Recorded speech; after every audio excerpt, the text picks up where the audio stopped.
안녕하세요. 반갑습니다. 네, 구독, 좋아요 부탁드릴게요. 예, 지금 현재 시간 2022년 3월 10일 목요일 오후 4시를 지나고 있습니다. 예, 어제 저희들이 그 투표로 하루 쉬었죠. 예, 그 바람에 큰 하락을 경험할 뻔했는데 잘 피해 간 것 같습니다. 어제 우리나라 역시 그 중국 시장 영향을 받는데요. 어제 그 상하이 종합지수가 그 장 시작하고 장 중에 마이너스 4.3%, 4.43%까지 하락을 했다가 그 다시 한 3% 이상 반등을 하면서 종가 기준으로 마이너스 1.13%그 하락으로 그 멈췄습니다. 그 다음에 그 심천종합지수를 보면은 심천종합지수는 장중에 마이너스 5.2%까지 하락을 했어요. 그러다 다시 한 4% 정도 반등을 해서 종가가 마이너스 1.1% 그렇게 해서 그 마무리를 하게 되었습니다. 그러면은 어제 장중에 어떠한 그 큰 변화가 세계적인 변화가 있었다는 얘기죠. 근데 이 당시에 제가 어제 오후에 뉴스를 검색하니까 뉴스에는 어떤 얘기가 나오지가 않았어요. 그러면은 한 가지 추측할 수 있는 게 있었죠. 그 러시아가 지금 3월 16일자 기준으로 디폴트 위기가 있는데 러시아가 디폴트를 하게 되면은 그 가장 큰 영향을 받는 나라가 중국이죠. 그 다음에 유럽도 같은 유럽권에 있다 보니까 유럽도 크게 영향을 받죠. 그래가지고 우리나라 역시 그 달러가 어제 그저께 기준으로 이렇게 치솟았죠. 굉장한 그 장대 양봉이 세 개가 발생하면서 1239까지 이렇게 올라갔습니다. 예, 지금 보시는 게 전부 다 선물 차트입니다. 선물. 자, 그러면은 추측할 게 중국 내에서 어떤 특별한 내부적인 변화는 요즘 뭐 크게 있을 일은 없는데 외부적, 즉 러시아하고의 어떤 문제가 좋게 해결될 가능성이 있다는 이 징조로 이 추측을 할 수가 있겠죠. 상상력을 발휘를 하면은. 그래서 그 한국 시간 오후 5시면은 그 독일장이 시작을 하는데 독일장이 시작돼 보니까 갭상승해서 시작을 하죠. 이렇게 3% 이상 갭상승을 하면 시작을 하면서 계속 시간이 갈 때마다 1시간, 2시간 지날 때마다 4% 상승, 5% 상승, 6% 상승 하더니 결국 종가에는 7.92% 상승으로 끝났죠. 이 얘기는 뭐냐? 중국도 이 급격한 하락을 멈추고 반등을 이루었고 그 독일도 이러한 양봉을 이뤘다는 얘기는 분명히 그 러시아 관련된 어떤 좋은 뉴스가 있었다는 겁니다. 그 아니나 다를까 밤에 그 나스닥 지수도 많이 올랐죠. 3.59%. 3.59%면 또 역시 상당히 큰 포인트가 올랐다는 얘기죠. 그 아침에 들려오는 얘기가 그 요즘 이 러시아 사태를 해결하기 위해서 바이든도 시진핑에 전화를 해가지고 중재해 줄 것을 요청을 했다 그래요. 그리고 시진핑도 이제 중재에 나서겠다 그렇게 했다는 얘기입니다. 결국 그 푸틴에 영향을 미칠 수 있는 사람이 지금 시진핑밖에 없다는 얘기죠.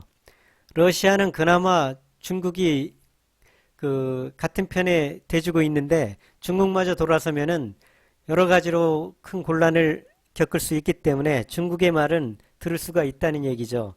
자, 그러한 뉴스로 인해 가지고 이 장들이 중국장, 유럽장, 그 다음에 나스닥 전부 간밤에 상승을 했습니다. 그러면은 그 오일을 한번 보죠. 오일. 크루드 오일.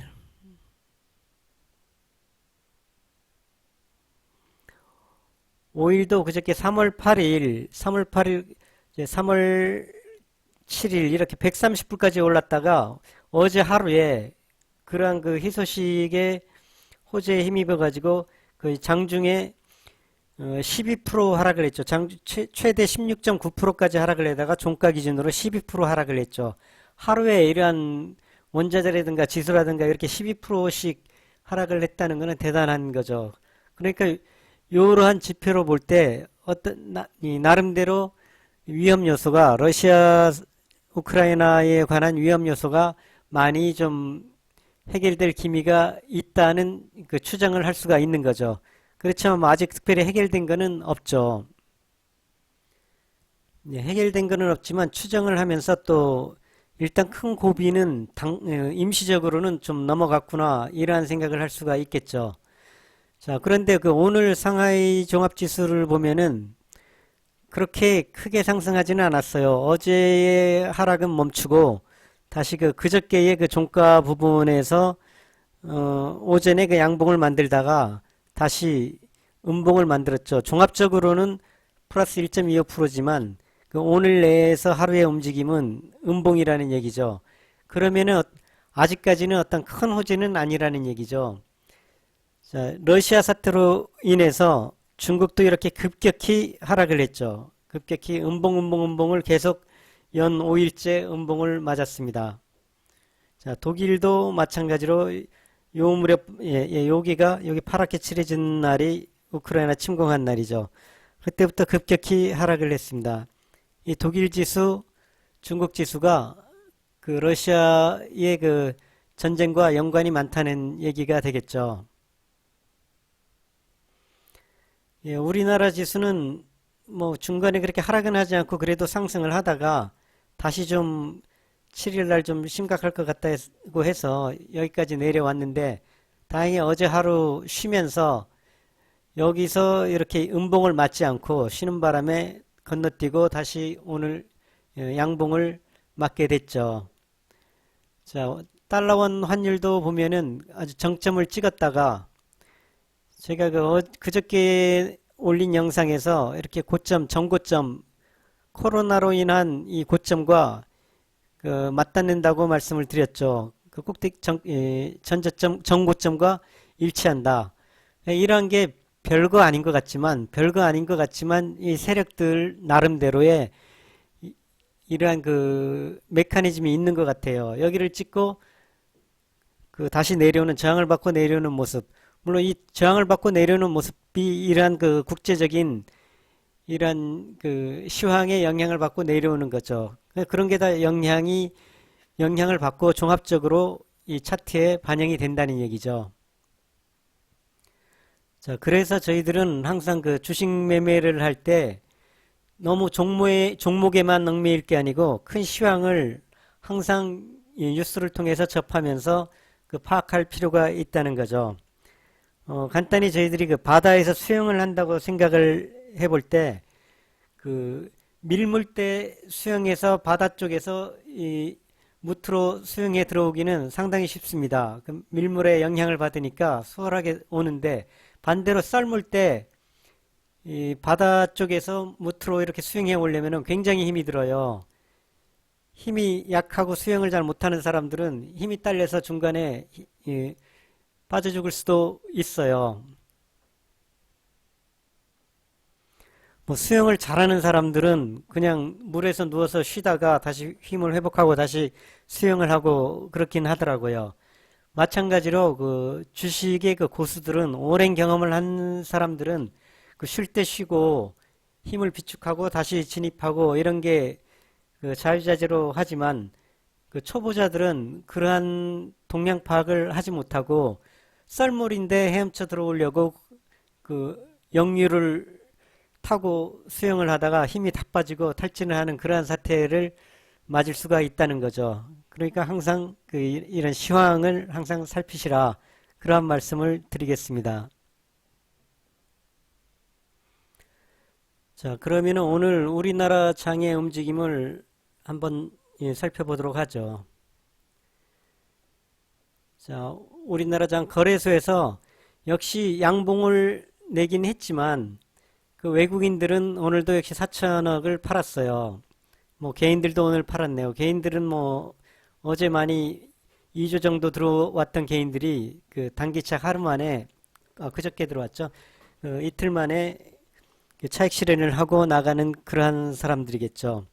그래도 뭐 대단한 분들이죠. 예. 자, 외국인 코스닥에서도 그 55억을 매도를 했고 오늘 선물 옵션 동시만기 날인데 너무나 조용하게 평상시 같지 않고 너무나 조용하게 끝났어요. 자, 이게 선물 옵션 차트인데 분봉 2분봉으로 한번 보죠. 거의 뭐 빨랫줄 평상시에 그 선물 옵션 동시만기일에는 아주 등락이 심하거든요. 등락이 심한데 오늘 조용히 빨랫줄을 이루면서 끝났다는 좀 특이한 현상입니다. 자, 그렇지만 그 거래소가 4천억을 외국인들이 그 매도를 하고 선물에서도 4,900억.